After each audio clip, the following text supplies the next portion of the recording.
आपने क्या कहा उससे भी ज़्यादा इम्पोर्टेंट ये बात है कि आपने उसे कैसे कहा।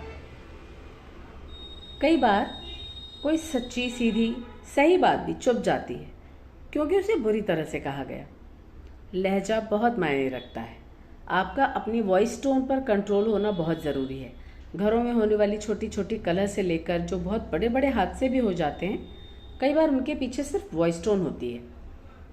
आपने बात तो सही कही, लेकिन इतनी बुरी तरह से कही कि अगले का तो बिल्कुल हृदय चकनाचूर हो गया। इस बात का ध्यान रखना भी बहुत ज़रूरी है। कोई आपकी बातें तभी सुनेगा जब आप उसे अच्छी तरह से नरमी से कहेंगे। गलत तरीके से और बुरी तरह से कही गई सही बातें भी लोग सुनना और समझना नहीं चाहते। अगर आप कोई सख्त बात भी नर्म लहजे में कहेंगे तो लोग उसे सुनेंगे भी, समझेंगे भी, और अगर उनके लिए सही हुई तो वो उसे अपनाएंगे भी।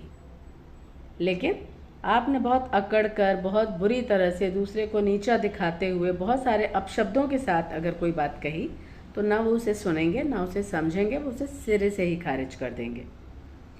इसीलिए मैं फिर से कह रही हूँ कि लहजा बहुत महत्वपूर्ण है। तो आप जब भी किसी से कोई बात कहें, अपने लहजे पर ज़रूर ध्यान दें। आपको अच्छे से, प्यार से, नरमी से ही बात करनी चाहिए, चाहे बात कैसी भी हो। हमारा अपने ऊपर इतना नियंत्रण होना तो बहुत ज़रूरी है। फिर जब लोग आपकी बातें नहीं सुनते, आपका सम्मान नहीं करते, आपके पास बैठना पसंद नहीं करते, तो फिर आपको लगता है कि लोग आपका अपमान कर रहे हैं। नहीं, उस वक्त आपको इस बात पर ध्यान देने की ज़रूरत है कि वो क्यों आपके पास बैठना और आपसे बात करना पसंद नहीं करते, क्यों आपके सामने आना पसंद नहीं करते।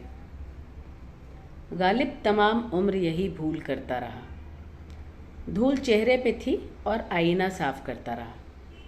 कई बार हमें आत्मावलोकन की बहुत ज़रूरत होती है। खुद में ये देखना, समझना कि हमारे अंदर ऐसी क्या कमी है, क्या गलती हम ऐसा कर रहे हैं कि लोग हमसे दूर होते जा रहे हैं। तो बहुत सारी बातें होती हैं लोगों के व्यक्तित्व में ऐसी, लेकिन उनमें से एक बहुत महत्वपूर्ण है वाणी आपकी। आप किसी बात को कैसे कह रहे हैं, वही चीज़ आपको कई बार लोगों से दूर ले जाती है और लोगों के पास भी ले आती है। तो अगली बार से जब भी मुंह खोलें तो ज़रूरी नहीं कि फूल ही झरें, लेकिन किसी को कांटे भी ना चुभें। इस बात का ज़रूर ध्यान रखिए। Thank you.